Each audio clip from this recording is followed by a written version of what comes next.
c'est important de se poser la question, est-ce que mes ingénieurs sont débordés parce qu'ils font de la conception ou est-ce qu'ils sont débordés parce qu'ils font autre chose qui n'est pas de la conception? Dans la vidéo précédente, je répondais à un commentaire qui me disait que la rédaction technique c'était un métier qui n'avait pas d'avenir. Et je disais justement que pour moi c'était pas du tout le cas parce que tant qu'on continuera à concevoir, on aura toujours besoin de quelqu'un pour venir rédiger la documentation technique. Et pour faire le lien justement avec ce sujet, on va répondre aujourd'hui à une question qui est phare dans le domaine de l'ingénierie, à savoir pourquoi est-ce que les ingénieurs ne devraient pas rédiger la documentation technique?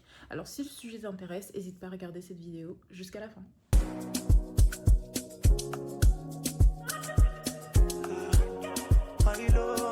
En ingénierie, on va souvent parler, et puis même dans d'autres domaines aussi techniques, on va parler d'experts métiers. C'est-à-dire qu'on va voir certaines personnes dont l'expertise va résider dans une typologie de métier spécifique. Et ici, en l'occurrence, on va se dire simplement à partir du postulat que l'ingénieur, son travail, c'est de faire de la conception. Il va venir concevoir des processus, concevoir des systèmes, concevoir des logiciels, concevoir quelque chose. Et ici, le rôle du rédacteur technique, dans son cas, ça va être de rédiger de la documentation technique. Ça peut être lié justement aux notices des équipements quand on va parler d'ingénierie, on va dire, de machines. Sinon, ça peut être aussi des guides d'utilisateurs ou voilà ce qu'on va parler plutôt, on va dire globalement, quand on va parler d'un produit. Alors, pourquoi est-ce que je pense que l'ingénieur, son travail, ce n'est pas de rédiger la documentation technique? Tout simplement parce que beaucoup d'industriels vont se retrouver dans une situation où les ingénieurs vont être débordés. La plupart du temps, les ingénieurs ont beaucoup de projets à mener et quand une entreprise se développe, forcément, il y a beaucoup plus de projets, beaucoup plus de projets sur lesquels les ingénieurs doivent se pencher et rédiger une documentation, ce n'est pas quelque chose qui doit être pris à la légère. On n'écrit pas juste des mots comme ça qu'on va ensuite proposer à un utilisateur, non. La documentation technique, c'est quelque chose, c'est un élément qui va être à part entière dans le dossier du produit ou de la machine. Donc concrètement, quand on va rédiger de la documentation, c'est une expertise, c'est un type de métier spécifique qui nécessite d'avoir des compétences particulières. Et aussi qui nécessite surtout une chose, ça va être le fait de pouvoir prendre du recul sur la conception. Quand on conçoit quelque chose, ou même quand on crée quelque chose, et là je vais vous parler de manière générale, on est en plein dans ce qu'on est en train de créer. C'est-à-dire que nous, on voit le produit tous les jours, on sait exactement comment on a fait pour le créer, etc. Donc on ne va pas forcément avoir le recul de pouvoir expliquer ça à quelqu'un qui n'a aucune idée de ce que c'est, forcément. Donc franchement, le but, c'est de pouvoir se dire que on va avoir quelqu'un d'extérieur à la conception qui va pouvoir venir apporter un regard neuf et surtout qui va pouvoir venir vulgariser un petit peu plus la conception pour pouvoir expliquer plus simplement et de façon plus compréhensible à un utilisateur qui va pas forcément être un expert. Souvent, quand on va réaliser la documentation technique, elle peut être accessible, on va dire, à plusieurs niveaux. Donc ça peut être une documentation qui va être pour les opérateurs, c'est-à-dire les personnes qui vont devoir manipuler l'outil ou la machine ou le produit, ce que vous voulez. Et sinon, on va pouvoir avoir aussi d'autres documents techniques qui vont être plutôt liés au personnel de maintenance, aux techniciens qui vont être plus spécialisés. Donc là, dans les deux cas, le niveau d'information et la technicité du discours, il ne va pas du tout être le même. Dans un cas, quand on va s'adresser aux techniciens, forcément, le langage il va être plus technique, parce que là, on va s'adresser à des experts dans l'utilisation de ce produit-là ou de cette machine-là. Alors que quand on va s'adresser à un utilisateur lambda, à un opérateur par exemple, il faudra aller plus simplement parce que là on va pas lui expliquer des trucs qu'il va pas du tout comprendre forcément. Donc le but c'est vraiment de pouvoir avoir quelqu'un qui va pouvoir prendre un temps et pas être on va dire submergé par des tâches de conception et en même temps avoir des tâches de rédaction qui sont on va dire à organiser de façon plus large parce que forcément ça prend beaucoup de temps quand on veut faire de la bonne documentation forcément. Aussi, un autre point à vraiment prendre en compte dans cette même lignée, c'est qu'il faut comprendre, je pense foncièrement dans cette histoire-là, que la documentation technique, c'est aussi une certaine façon de... C'est aussi un portail de communication de l'entreprise vers ses clients, forcément. Quand tu livres quelque chose, quand on va livrer un équipement, quand on va livrer un produit, la documentation, elle va forcément avec ce produit-là. Donc là, quand il va y avoir des soucis, quand on va vouloir comprendre comment utiliser ce produit-là ou cette machine-là, eh ben, on va regarder la documentation. Et une documentation mal faite, bah, forcément, ça va renvoyer une mauvaise image de l'entreprise. Parce qu'aujourd'hui, quand on va regarder la notice et qu'il va y avoir des incohérences ou des choses comme ça, bah, on va se dire, bah, ça transmet un certain manque de sérieux, par exemple. Et j'ai d'ailleurs entendu quelque chose comme quoi, oui, la documentation technique ou la rédaction technique, plus généralement, en fait, c'est quelque chose qui n'apporte pas qui ne crée pas de la valeur. Parce que, bon, on va se dire qui ne crée pas de la valeur, c'est dans le sens où, bah, par exemple, quand on va créer quelque chose, je sais pas, qu'on va concevoir une machine, bah, c'est quelque chose qui va te rapporter de l'argent sur le coup. Alors que quand tu vas rédiger de la documentation, bah, c'est pas quelque chose qui va te faire perdre de l'argent ou vraiment te faire gagner de l'argent sur le coup. Donc forcément, il y a beaucoup de moments où beaucoup d'entreprises aussi ne voient pas forcément la valeur derrière le fait d'avoir quelqu'un qui va rédiger de la documentation au lieu de la faire faire par quelqu'un qui est déjà en interne.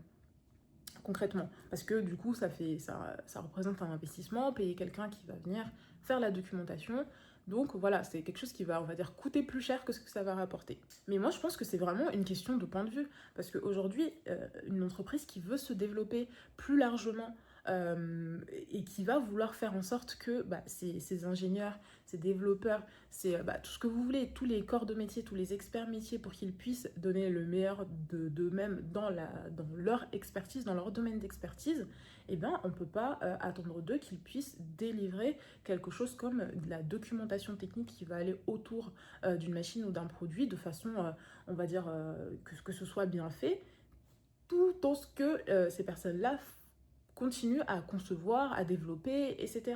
Donc il faut vraiment, je pense, quand on veut vraiment bien développer au plus loin son entreprise et faire en sorte que bah, les processus de conception et de livraison se fassent au mieux, bah, il faut forcément segmenter et mettre des experts métiers là où il faut y avoir un expert métier. Et vous n'êtes pas sans savoir aussi qu'avec le temps, bah, les exigences, elles deviennent plus importantes. Donc que ce soit au niveau des clients ou que ce soit au niveau de la réglementation ou même de la conception, là, on se retrouve à une période où la réglementation, elle est vraiment plus forte. Et dans tous les cas, on est en France, donc les règles, elles sont quand même assez marquées en ingénierie. Donc il faut pouvoir se dire que, ok, je sais qu'il y a beaucoup d'investissements derrière, que c'est vrai que prendre un rédacteur technique au sein de son équipe, c'est quelque chose qui va représenter un coût, mais derrière, vous allez payer quelqu'un qui va faire de la rédaction technique, ok, certes, vous allez vous dire que vous allez perdre de l'argent, mais derrière, dites-vous que ça va vous libérer du temps, ça va libérer du temps à vos ingénieurs, à vos développeurs, à vos experts métiers, ce qui va permettre après justement que vous puissiez prendre plus de projets, que vous puissiez, les ingénieurs qui puissent faire le cœur de métier pour lequel ils sont venus travailler justement, c'est-à-dire concevoir, faire de l'ingénierie, développer, etc. Et ça permettra déjà d'une part de les décharger, d'autre part de vous assurer que la documentation, que votre communication sur votre produit, elle est bien faite, et tout simplement aussi de faire en sorte que vous puissiez finalement gagner plus d'argent. Parce que ils vont gagner plus de temps, ils vont pouvoir faire plus de choses, travailler sur plus de projets, ça va vous permettre d'accepter plus de commandes. Et voilà, c'est un cercle vertueux sur ce niveau-là et qui justifie tout à fait et qui au final vous fait gagner de l'argent. Donc c'est vraiment une façon de concevoir un petit peu tout ce qu'il va y avoir autour de la conception et du fait que ce soit indispensable d'avoir quelqu'un dans son organisation qui fait de la rédaction technique, parce qu'aujourd'hui c'est indispensable. Vous n'aurez plus à vous poser toutes ces questions-là autour de la réglementation, qu'est-ce qu'on doit intégrer, qu'est-ce qu'on ne doit pas intégrer, etc. Parce que vous aurez forcément quelqu'un qui va s'en occuper. Moi je veux vraiment, et c'est au-delà de ça aussi que je passe par cette plateforme-là pour pouvoir vous expliquer dans un premier temps, expliquer du coup aux personnes qui commencent la rédaction technique ce qu'est la rédaction technique, c'est quoi le but derrière tout ça, parce que derrière c'est pas juste écrire, rédiger un manuel ou rédiger une notice pour rédiger une notice, derrière il y a toujours des enjeux. Il y a toujours des enjeux et il y a des enjeux que ce soit même au niveau des entreprises. Et ici, mon rôle, c'est vraiment de pouvoir vous expliquer, que ce soit vous, les entreprises, aux personnes qui travaillent dans la conception, pour pouvoir comprendre que, bah oui, il y a un besoin et ce besoin-là, il se justifie parce que, et il y a aussi surtout, et ce besoin-là, il se justifie aussi par le fait qu'il y a des experts métiers qui sont là pour répondre à ce besoin-là. Donc, Il y a toujours une solution vis-à-vis de ce niveau-là. Après, il faut être prêt ou pas à vouloir investir, on va dire, dans ce métier-là. Parce que voilà, ça reste un pari si vous le voyez de cette façon-là. Mais c'est surtout un gain de temps, une meilleure organisation au sein de votre entreprise et surtout une manière de libérer et de améliorer, on va dire, le cadre de travail de vos ingénieurs. Enfin, je souhaite aussi beaucoup mettre en lumière justement le métier de rédacteur technique auprès des entreprises, plus globalement en fait des industries plutôt, pour qu'il y ait vraiment pour améliorer cette compréhension autour du métier, son utilité, son importance surtout, et que vous puissiez même comprendre pourquoi est-ce que c'est important que vous puissiez avoir quelqu'un au sein de votre organisation qui accomplit ce métier-là, qui accomplit ces tâches-là dans votre quotidien. Et c'est la fin de cette vidéo. Si vous avez des questions, n'hésitez pas à les poser en commentaire. Donc voilà, je sais que ça peut être un petit peu un sujet qui peut sembler un peu polémique, mais c'est pas du tout le cas. C'est vraiment pour vous permettre de comprendre que voilà, dans tous les cas, c'est logique et tout le monde le sait, il y a des experts métiers pour tout. Et que voilà, pour faire tourner une entreprise au mieux, bah voilà, il faut mettre les experts métiers là où il faut des experts métiers. Effectivement, c'est pas toujours possible, dépendamment de la taille de l'entreprise, mais voilà, il y a des solutions et c'est surtout pour moi l'importance de juste savoir que au bout d'un moment, si vous voyez qu'il y a un souci dans le process et que vos ingénieurs vous disent qu'ils n'ont pas le temps, essayez de regarder plus profondément pourquoi est-ce qu'ils vous disent qu'ils n'ont pas le temps. S'ils se retrouvent à faire de la documentation alors que c'est pas leur travail de fond, eh bien pour moi la solution elle est là. Il faut que vous alliez chercher un rédacteur ou une rédactrice technique pour répondre à ce besoin. Donc voilà, c'est la fin de cette vidéo. J'espère qu'elle vous aura servi comme d'habitude. Et si vous avez encore une fois des questions, n'hésitez pas à les poser en commentaire. Et on se retrouve bientôt pour un nouvel épisode de cette série sur la découverte de la rédaction technique.